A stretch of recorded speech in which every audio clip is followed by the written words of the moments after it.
This is Chess Optics with another video presentation of a favorite opening of mine, the Vienna Gambit. I was very eager to get this game to you. It's only 20 moves. This video was going to be short. To all people who have subscribed to this channel and haven't seen me in a while, well, I've been doing a whole lot of things that are requiring my time. So I found a moment to get back into some content creation with chess, and I like my Vienna opening. It's one of my favorite openings. So I decided to present a 20 move game from Najdorf. I don't know who the opponent is that he played.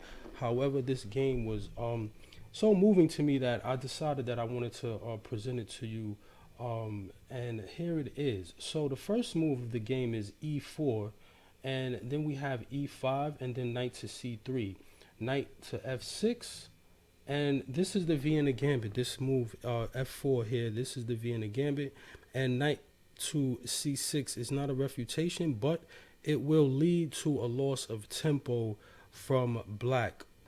So white captures on e5, black captures back. And this is the first lost tempo that I was referring to here. So when you're playing a game like this, especially an e4 game or any chess game in an opening, it's very important not to lose or waste time. So already we see that black has moved this knight twice. This is significant, especially in this line, as we'll see in the game. And well, now because of that, he now has to move the other knight again. So he has moved this knight and this knight twice, which puts him 2 tempo behind. And he, well, actually 3 in a sense, because white starts off with the first move.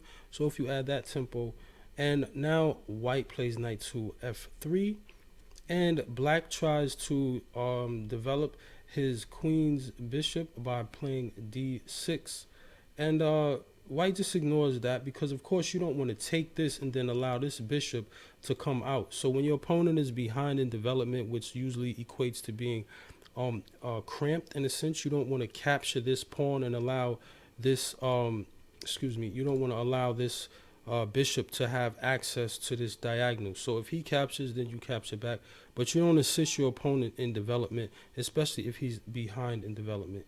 So he does capture, and well, as I mentioned, white captures back, and he has a pawn now on e5, which restricts the knight from coming back out to f6. So his development is very hampered at this stage.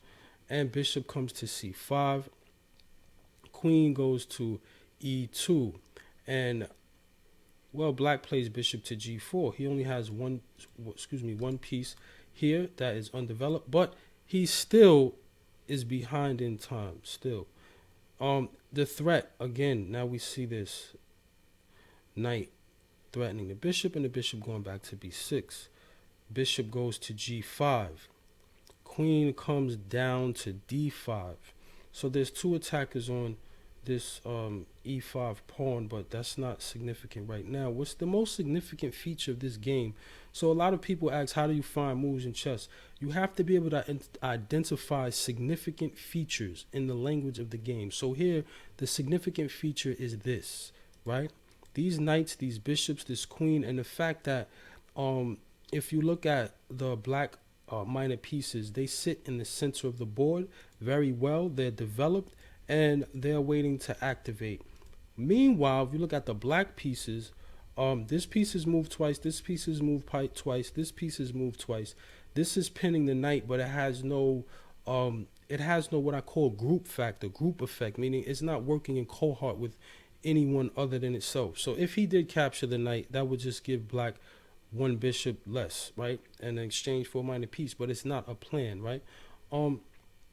So the rook slides over to d1, the queen checks. You see moves like this, just the check.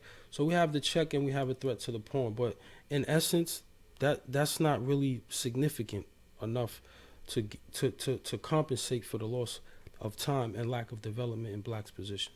So white plays c3, blocking the check. And well, now we see here, this is what makes this game beautiful. This is one of the games that made me fall in love with the Vienna game. So this knight, let's just say, moved the 3rd time, attacking this knight, captured a pawn, very materialistic, right? Very materialistic, not getting the king out of the center of the board. or trying to, by bringing maybe the knight here and castling, he goes for the pawn in the center of the board because it looks free. You can't take back, or can you, right? Because he presumes, well, look at this, I'll get his queen.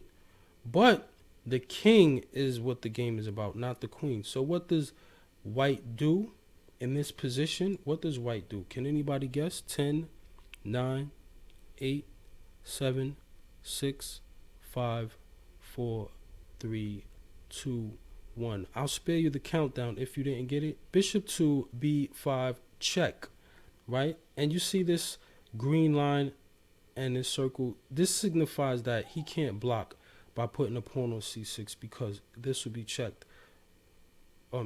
Check, right? So he moves over. Now, here's what's amazing. Can you see the next move? Just think for a second. Look at where the king is, right? No flight squares. So if you're thinking, well, how do I find brilliant moves in chess? I'm going to give you a hint. Drop your pieces on squares. Use your imagination, right? So let's just say, for example, this knight could just drop over here. Pardon my arrows. This knight could drop here. That would be check, right?